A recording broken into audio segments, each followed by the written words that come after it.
उस रात इस्लामाबाद की सैन्य कॉलोनी में अजीब सा सन्नाटा था। एक पाकिस्तानी मेजर को अचानक मिलिट्री इंटेलिजेंस ने उसके ही घर से उठा लिया। पड़ोसियों को समझ नहीं आया कि क्या हुआ। जिस अधिकारी को लोग अनुशासन और देशभक्ति की मिसाल मानते थे, वही अचानक देशद्रोही घोषित कर दिया गया।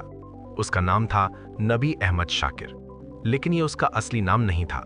कुछ ही घंटों में यह खुलासा हुआ कि वो पाकिस्तानी सेना का मेजर नहीं, बल्कि भारत का जासूस है। और उस रात से शुरू हुई एक ऐसी कहानी जो देशभक्ति, त्याग, साहस और गुमनामी के अंधेरे में खो जाने की कहानी बन गई। उसका असली नाम था रविंद्र कौशिक। 11 अप्रैल 1952, राजस्थान का श्रीगंगानगर। एक साधारण मध्यम वर्गीय परिवार में जन्मे रविंद्र बचपन से ही तेज तर्रार और आत्मविश्वासी थे। उनके पिता भारतीय वायुसेना में कार्यरत थे, इसलिए घर में अनुशासन और देश प्रेम का वातावरण स्वाभाविक था।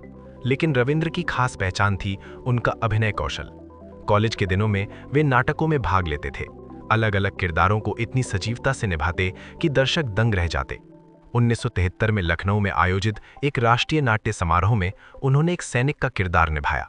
मंच पर उनका आत्मविश्वास, संवाद अदायगी और भावनात्मक गहराई इतनी प्रभावशाली थी कि दर्शकों में बैठे कुछ खास लोगों की नज़र उन पर टिक गई। वे सामान्य दर्शक नहीं थे, वे भारतीय खुफिया एजेंसी के अधिकारी थे। कार्यक्रम के बाद रविंद्र से संपर्क किया गया, कई मुलाकातें हुईं। उनसे पूछा गया, क्या तुम देश के लिए सब कुछ छोड़ सकते हो? रविंद्र ने बिना ज्यादा सोचे हाँ कह दिया। यहीं से शुरू हुआ उनके जीवन का सबसे कठिन अध्याय। उन्हें दिल्ली लाया गया। लगभग 2 वर्षों तक उनका कठोर प्रशिक्षण हुआ। उन्हें इस्लाम, कुरान, उर्दू भाषा, पाकिस्तानी संस्कृति और सैन्य रणनीति की गहन शिक्षा दी गई। उनकी चाल ढाल, बोलने का लहजा, व्यवहार सब कुछ बदला गया। उन्हें मानसिक और शारीरिक रूप से इतना मजबूत बनाया गया कि वे किसी भी परिस्थिति में अपनी पहचान न खोएं। उनकी पुरानी पहचान धीरे धीरे मिटा दी गई। अब वे थे नबी अहमद शाकिर। 1975 में उन्हें पाकिस्तान भेज दिया गया। पाकिस्तान पहुंचकर उन्होंने कराची विश्वविद्यालय में दाखिला लिया और कानून की पढ़ाई शुरू की। वे पूरी तरह एक पाकिस्तानी युवक की तरह जीवन जीने लगे। उन्होंने अपने व्यवहार में इतनी स्वाभाविकता ला दी कि किसी को उन पर शक नहीं हुआ। पढ़ाई पूरी करने के बाद उन्होंने पाकिस्तानी सेना में आवेदन किया। चयन प्रक्रिया कठिन थी, लेकिन उन्होंने हर परीक्षा पार कर ली। उन्हें सेना में कमीशन मिला। समय के साथ उनका प्रमोशन हुआ और वे मेजर के पद तक पहुंच गए। एक भारतीय युवक दुश्मन देश की सेना में मेजर बन चुका था। उनका काम बेहद जोखिम भरा था। वे सेना के अंदरूनी दस्तावेजों और रणनीतियों तक पहुंच रखते थे। भारत के खिलाफ बनने वाली योजनाओं की जानकारी वे गुप्त तरीकों से भारत तक पहुंचाते थे। 1979 से 1983 के बीच उन्होंने भारत को कई महत्वपूर्ण सैन्य सूचनाएं दी, जिनसे भारत को रणनीतिक लाभ मिला। भारतीय खुफिया तंत्र के भीतर उन्हें एक विशेष कोड नेम दिया गया, ब्लैक टाइगर।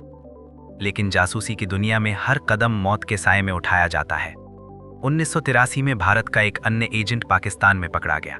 पूछताछ के दौरान उससे कई जानकारियां निकलवाई गईं। उन्हीं में एक नाम था नबी अहमद शाकिर। पाकिस्तानी इंटेलिजेंस सतर्क हो गई। निगरानी शुरू हुई। संदेह गहराता गया।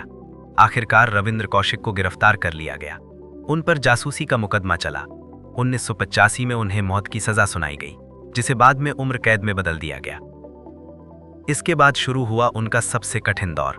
उन्हें सियालकोट और बाद में कोट लखपत जेल में रखा गया। जेल में उन्हें शारीरिक और मानसिक यातनाओं का सामना करना पड़ा।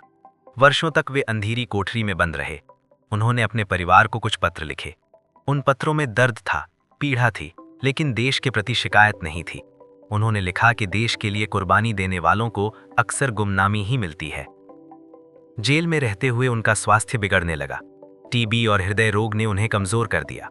नवंबर 2001 में लाहौर की कोट लखपत जेल में 49 वर्ष की आयु में रविंद्र कौशिक ने अंतिम सांस ली।